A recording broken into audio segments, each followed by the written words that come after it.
Welcome students of Thakur Vidya Mandir High School and Junior College. Students, today we are with the last part, that is the part 6 of your mechanical properties of fluids. In this we are going to deal with the equation of continuity and Bernoulli's equation. In Bernoulli's equation, I would be dealing with the applications which are used in day-to-day life. A few I have mentioned out in the title slide, that is the Venturi tube, aeroplane lift, atomizer, and etc. Let us move on to the first concept of today's sixth part, that is equation of continuity. Consider a steady flow of the liquid of an incompressible fluid.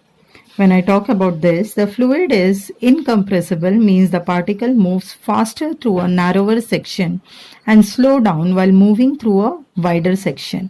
If the fluid goes not move faster in a narrow regain, it will be compressed to fit in the narrow space. Let me explain you with this help of the diagram. Now in the diagram you could see, students, there is a broader end which is showing E and H continued by F and G, one more section which is showing you the section of PS, and final the last section, that is QR. So from a broader end to a narrower end you could see the flow of the fluid, and we know that the fluid is confined to the tube of the flow. Fluid cannot leave the tube or cannot enter the tube. So when I talk about this, let us consider the area, that is the EH represented by A1 and the area PS represented by A2. Let us see the distances that have been covered, that is H to G will show you the value of the velocity of the fluid moving from a broader section, and the value, that is V2, will be represented in the region SR, which will be showing you the movement of the fluid in a narrower region. This is all about the diagram, students. Let us come on to the equation of continuity. The volume rate of the flow of an incompressible fluid for a steady flow is same throughout the flow. This is quite easily understood. Since the liquid is incompressible, it is not free to flow. So let us understand how we could find out the velocity in such a case. Consider the section area 1 and area 2 located at the points A and B as I have shown you in the diagram. Matter is neither created nor destroyed within the tube enclosed between the section A1 and A2. So let the speed of the fluid crosses the section EFGH at a point A in time interval of delta t, and the velocity where I would be representing would be V1. Similarly, the speed of the fluid be V2 at the point B. Now, as the fluid is incompressible, the mass of the fluid entering the tube at the point A is same as the mass leaving the tube at B. So, when I try to equate this with the law of conservation of mass, my mass of the fluid in the section EFGH would be equal to the mass of the fluid in the section PQRS. So when I try to write down the mass, students, I would be writing it with the area in which it is covered, with the density of the fluid, with the velocity which it is flowing in a particular time. So my formula becomes density A1 V1 delta T is equal to density A2 V2 delta T. So when I try to equate this, I would be getting a value, that is AV is equal to delta V by dt. Now this quantity, that is dV by dt, is nothing but the volume of the rate of flow of liquid. In short, it is going to be called as volume flux. Similarly, we can find out the mass flux also. Thereby, I repeat again that the continuity equation states that the volume rate of flow of an incompressible fluid for a steady flow is same throughout the flow. The second part of today's topic is Bernoulli's equation. Let us understand by an example of observing a river. We notice that the speed of the water decreases in a wider region, whereas the speed of the water increases in a region where the river is narrow. From this, we might be thinking that the pressure in the narrower region is more than that in the wider region. However, the pressure within the fluid in the narrower part is less as compared to that in the wider part. So it is contrary of the concept that we are thinking. Bernoulli's equation relates the speed of the fluid at a point and the pressure at the point and the height of that point above a reference level. Let us understand this with the help of a diagram. Now the diagram here shows students when we begin with the lower end is P and the higher or the upper end is R. When I take on the area of the disk at the P, it is P1A1, that is the pressure felt at area 1. The area which is represented by the movement of the fluid from P to Q is area 1, followed by the velocity V1. The distance which it covers is represented as D1 and the height from a baseline or a reference line is given by H1. When you proceed through the flow, you come on to the upper end which is R to S. Again showing you the velocity represented by V2, the area that is covered by the disk at R is A2 and the pressure which is felt around this area is given by P2 A2. It covers a smaller distance that is D2 and the height representing of the varying cross section is given by H2. Moving from the understanding of this diagram, let us come on to the derivational part. Swiss scientist Daniel Bernoulli, while experimenting with the fluid inside the pipes, led to the discovery of the concept. The speed of a fluid in a narrow region increases, but the internal pressure of a fluid in the narrow region decreases. So I begin with the derivation. I consider a small element of the fluid that lies between the cross sections P and R. Let me say that V1 and V2 are the speeds of the fluid at lower end P and upper end R. Area 1, A1 and A2 be the cross sections. P1 and P2 be the pressures of the fluid at the lower end and the upper end R. The volume dV of the fluid passing through any cross section during the time interval dt is same. Therefore, dV is equal to A1 d1 equals to A2 d2. The network W done on the element by the surrounding fluid during the flow from P to R is given by W equals, that is a cumulative of P1 A1 d1 minus P2 A2 d2. Therefore, the force at R opposes the displacement of the fluid. W is given as P1 minus P2 multiplied by dV, that is the small change in volume. If I count on the total work or the net work done at kinetic energy plus the potential energy. At the end of the time interval, when I consider the delta KE, it is going to be given by formula half multiplied by density multiplied by dV, which is V2 square minus V1 square. And again, when I take on delta PE, it is density dV into G multiplied by H2 minus H1. Therefore, when I consider the Bernoulli's equation, it is going to be P1 minus P2, that is showing you the difference in the pressure with the addition of the kinetic and potential energy, that is half density V2 square minus V1 square plus density G H2 minus H1. So this is the part which is derived out from the above three equations, that is A, B and C. This sums up to your total of Bernoulli's equation. Now we begin on with the applications of the Bernoulli's equation. I hope you all understood Bernoulli's equation. Let us understand the first application, that is the speed of efflux. First, let me explain you what do you mean by efflux. Efflux means the fluid outflow. Torricelli was the scientist who discovered that the speed of an efflux is given by a formula which is identical to a free-falling body. Now, when you see the diagram out here, students, it is showing you the efflux of a fluid from an orifice. What you could see is the pressure which is felt in the container. You could see the pressure at the different areas, that in the container it is with the area A1, and when it is moving out through the nozzle, it is area A2. The pressure which is felt in the container is P, and the pressure which is felt at the nozzle is P0. The height which is covered by the fluid in the container is represented by small h.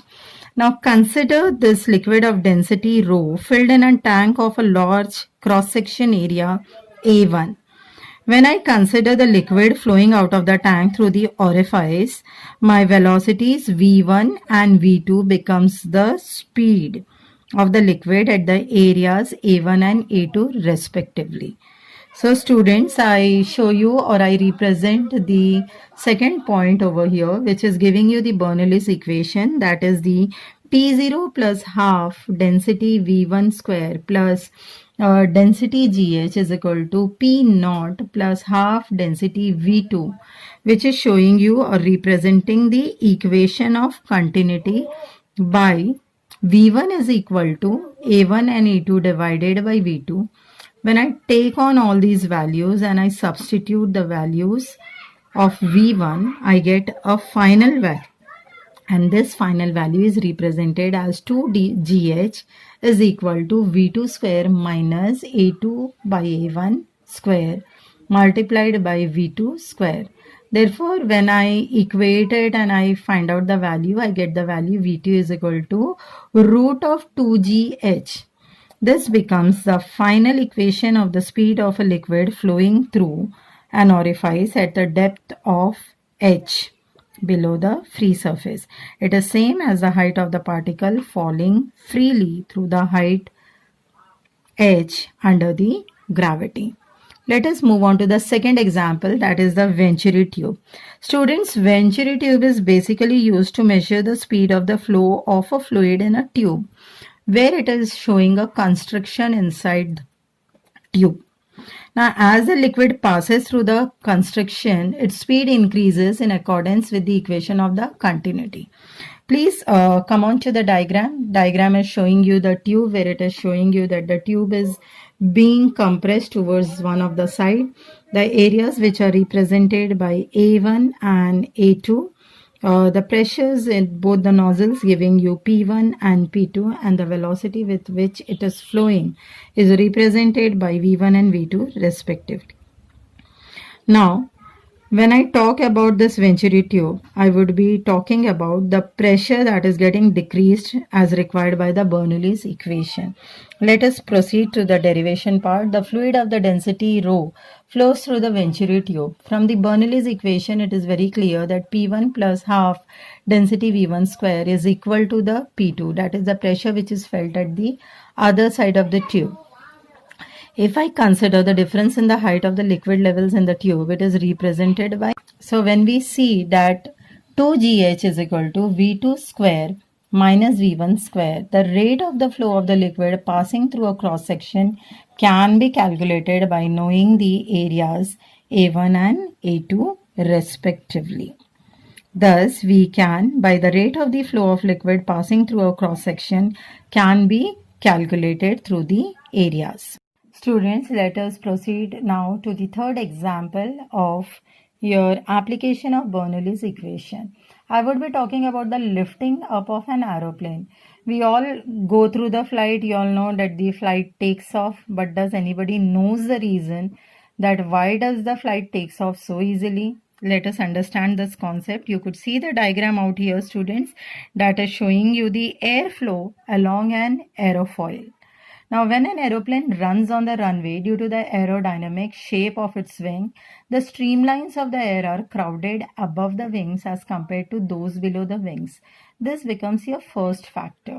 When the air above the wings moves faster than that below the wings, according to the Bernoulli's principle, the pressure above the wing decreases and that below the wings increases. Because we have seen this in the earlier part also, that the relation is inversely proportional, not directly proportional. Due to the pressure difference, an upward force called as a dynamic lift acts at the bottom of the wings of the plane, and the force becomes greater, and thereby it makes the aeroplane to take off. So this is the concept of the lifting of an aeroplane. Let me come on to the another concept, that is an atomizer. Student, this is an instrument which is showing you in the diagram, that is the flow of the liquid which is moving in the form of a spray. Now this spray is basically nothing but it is a small tube fitted with a piston. So I represent my piston in the diagram by P. My C is a normal carburetor which is I'm showing around here, and my T is the liquid in which the liquid is dispensed. So the action of the carburetor of an automobile engine, or I take the example of a paint gun or a scent spray or insect sprayer, all are based on Bernoulli's principle. A tube T is dipped in a liquid air which is blown at a very high speed over the tip of this tube with the help of a piston P in the cylinder C. This could be very clearly seen in the diagram beside. Let me talk about the working. That is, the high speed creates a low pressure over the tube, due to which the liquid rises in it and it is then blown off in a very small droplets with expelled. So this is showing you the working of an atomizer. The last application of the Bernoulli's equation is blowing of the roofs by the stormy wind. Students, we most of the time hear of the storms that are, or the cyclonic winds which comes and it takes away the roof. That is also nothing but simple example of the pressure that is being witnessed in the cyclonic winds. So when I talk about it, students, once again it is related to the Bernoulli's principle. So far we have seen so many examples. The last example is that when a high speed stormy wind blows over a rooftop, it causes a low pressure P above the roof in accordance with the Bernoulli's principle. You could see in the diagram that there are two pressures felt, one coming from the top represented by P and one from under the roof which is represented as P0.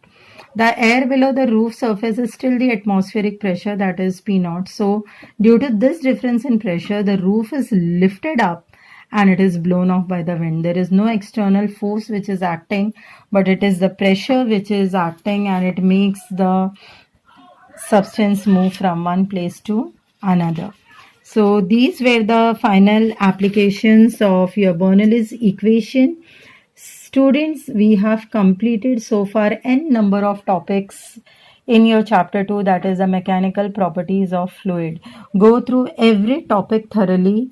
We now move on to your assignment section, that is the last part 6th of your mechanical properties. Derive the equation of continuity, derive an expression for the Bernoulli's equation, and finally state on the application of Bernoulli's equation and explain them in brief. This could be asked in exam in terms of maybe 2 applications, maybe 3 applications, depending on the marks. You state down the answers with neat labeled diagrams. I hope all the concepts in all the part 6 of your mechanical properties are quite clear to you all. Please prepare the notes according to the assignment questions which are mentioned in every presentation. That will ease out your understanding of the chapter. Thank you, students.